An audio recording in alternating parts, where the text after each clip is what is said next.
পৃথিবীর 4টি রহস্যময় মন্দির, যার রহস্যভেদ আজ পর্যন্ত কোনো বৈজ্ঞানিকরাও করতে পারেনি। এই 4টি মন্দিরের ব্যাপারে জেনে আপনিও চমকে যাবেন। তো চলুন জেনে নিই এই 4টি মন্দিরের ব্যাপারে। নাম্বার 4, পদ্মনাভ স্বামী মন্দির। ভারতের কেরালায় অবস্থিত এই মন্দির। ভগবান বিষ্ণুর এই মন্দির ভারতের সবচেয়ে রহস্যময় মন্দির। এখনও পর্যন্ত এই মন্দিরের ভিতরে 7টি দরজার মধ্যে 6টি দরজা খোলা হয়েছে। আর এই 6টি দরজা খুলে এত পরিমাণে গুপ্তধন পাওয়া গেছে যা গুণে শেষ করতে 3 বছর লেগেছিল। এই কারণে প্রশাসন 7ম দরজাটি খোলবার বহুবার চেষ্টা করেছিল, কিন্তু যখনই এই দরজা খোলার চেষ্টা করা হয় তখনই কোনো না কোনো বিপর্যয় ঘটেছে, আর যে খুলতে যেত তার মৃত্যু হয়েছে। ওই দরজাটির ওপর 2টি সাপের ছবি খোদাই করা রয়েছে। এটি আসলে একটি সতর্কতা বা ওয়ার্নিং। ইতিহাসের বহু আক্রমণকারী দল এই মন্দির লোটার চেষ্টা করেছিল, কিন্তু আজ পর্যন্ত কেউ সফল হয়নি। এই দরজা বিশেষ একটি মন্ত্র দ্বারা বাঁধা রয়েছে, তাই সেই মন্ত্র দ্বারাই এই দরজাটি খোলা সম্ভব। আজও ওই দরজায় কান পাতলে সাপের ফনা আর সমুদ্রের ঢেউয়ের শব্দ শোনা যায়। মানুষের ধারণা ওই দরজার পিছনে মহাভারতের সময় যুদ্ধে ব্যবহারকারী সব অস্ত্রশস্ত্র লুকিয়ে রাখা আছে। নাম্বার 3, লাটু দেবতার মন্দির। ভারতের উত্তরাখণ্ডে চামোলি জেলায় এই মন্দিরটি অবস্থিত, কিন্তু সবথেকে আশ্চর্যজনক ঘটনা হলো ভক্তরা কখনোই এই মন্দিরটির ভেতরে প্রবেশ করেনি।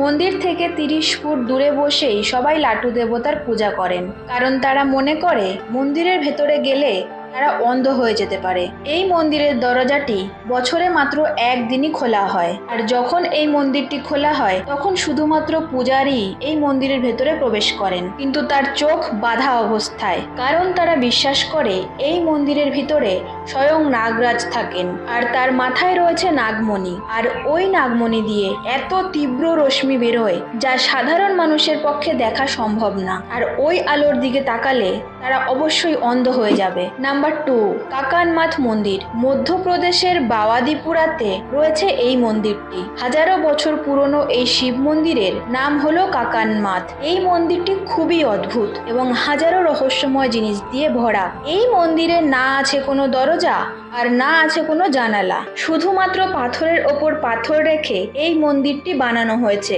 এই মন্দিরের পাথরগুলো দেখলে মনে হয় কোনো সিমেন্ট বালি ছাড়াই শুধুমাত্র পাথরের ওপর পাথর রেখে বানানো হয়েছে, কিন্তু মহাদেবের অশেষ কৃপায় কোনো তুফান বা ঝড় একে আজ পর্যন্ত হেলাতেও পারেনি। সব থেকে অবাক করা ঘটনা হলো যে পাথর দিয়ে এই মন্দির তৈরি করা, তা এই মন্দির যেখানে অবস্থিত তার আশেপাশে তো দূরের কথা, তার দূর দূরান্ত পর্যন্ত এই ধরনের পাথর কোথাও নেই। তাহলে এই পাথর এলো কোথা থেকে?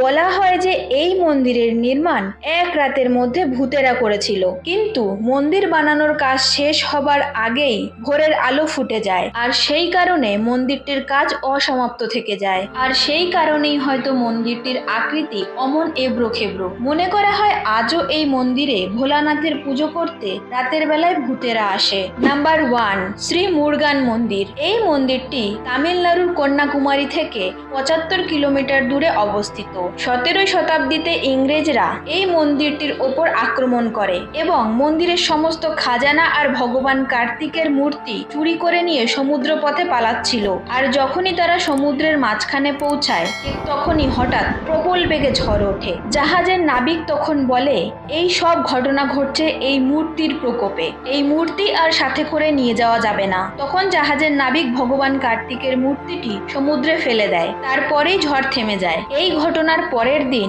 মুরগান স্বামী তার এক ভক্তের স্বপ্নে এসে তাকে বলে সমুদ্রের মধ্যে তুমি একটি ভাসমান লেবু দেখতে পাবে, তার ঠিক নিচেই আমার মূর্তি রয়েছে। আর ভক্ত যখন সমুদ্রে যায় তখন তিনি সত্যি একটি ভাসমান লেবুর নিচে মূর্তিটি পায়। তারপর 2004 সালে এই স্থানে ভয়ঙ্কর সুনামি এসেছিল, কিন্তু তা মন্দিরের কাছে আসার সঙ্গে সঙ্গে এই সুনামির জল 2 কিলোমিটার দূরে সরে যায়, আর সমুদ্রের কিনারায় বানানো এই মন্দির আজও সুরক্ষিত রয়েছে। তো বন্ধুরা, এর মধ্যে সব থেকে বেশি কোন মন্দিরটি আপনাদের ইন্টারেস্টিং বলে মনে হয়েছে, আর সুযোগ পেলে কোন মন্দিরটিতে আপনি যেতে চান তা অবশ্যই কমেন্ট বক্সে কমেন্ট করে জানাবেন। আজকের ভিডিওটি এই পর্যন্তই। ভিডিওটি কেমন লাগলো তা অবশ্যই কমেন্ট বক্সে জানান, আর বন্ধুদের সাথে অবশ্যই শেয়ার করুন। এই ধরনের ভিডিও দেখার জন্য চ্যানেলটিকে সাবস্ক্রাইব করে পাশে থাকা বেল আইকনে অল বাটনটি প্রেস করে নিন।